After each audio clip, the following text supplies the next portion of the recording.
Assalamualaikum warahmatullahi wabarakatuh. Pada kesempatan ini, saya ingin menjelaskan secara singkat mengenai metaprogram. Apa itu metaprogram?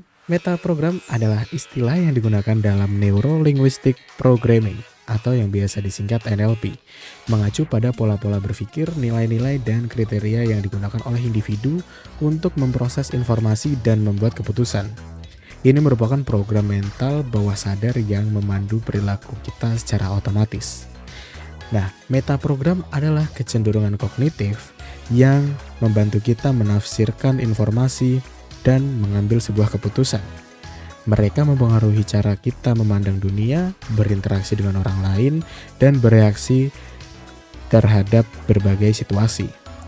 Nah, setiap individu memiliki metaprogram yang unik, terbentuk dari pengalaman hidup, kepercayaan, dan preferensi personal mereka.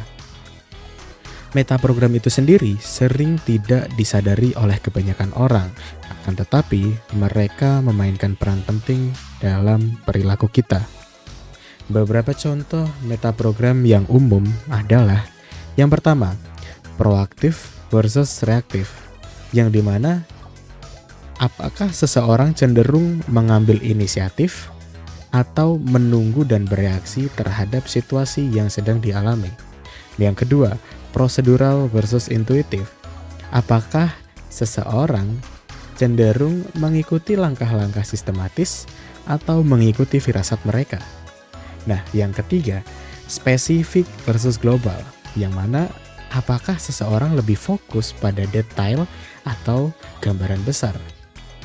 Yang keempat, sama versus berbeda, yang mana apakah seseorang lebih mencari kesamaan atau perbedaan dalam situasi tertentu. Yang kelima, internal versus eksternal. Apakah seseorang lebih termotivasi oleh faktor internal atau faktor eksternal? Nah, memahami metaprogram diri sendiri dan orang lain dapat membantu kita berkomunikasi dan berinteraksi dengan lebih efektif.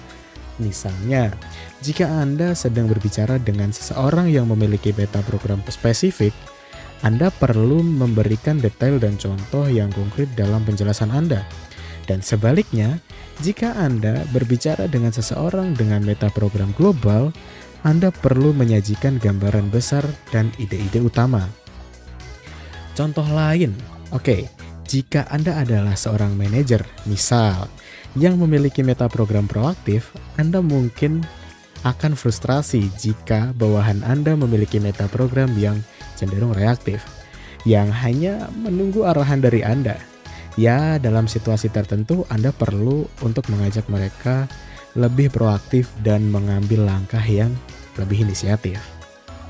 Nah, memahami metaprogram juga dapat membantu dalam proses perubahan dan pengembangan diri.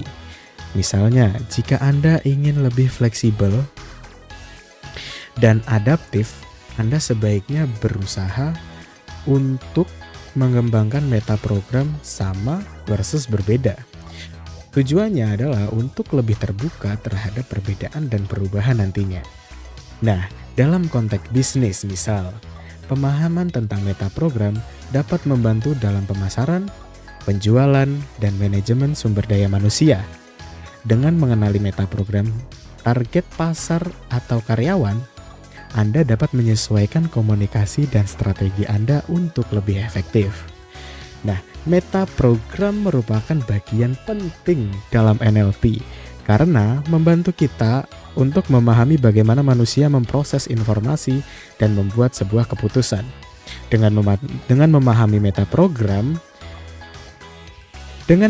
metaprogram diri sendiri dan orang lain, kita dapat meningkatkan komunikasi dan membangun hubungan yang lebih baik dan mencapai tujuan yang lebih efektif ke depannya.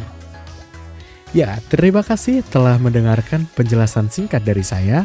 Semoga informasi ini bermanfaat dan semoga Anda menemukan cara untuk memahami lebih dalam tentang metaprogram ini. Sekian dari saya dan sampai jumpa di kesempatan berikutnya. Wassalamualaikum warahmatullahi wabarakatuh.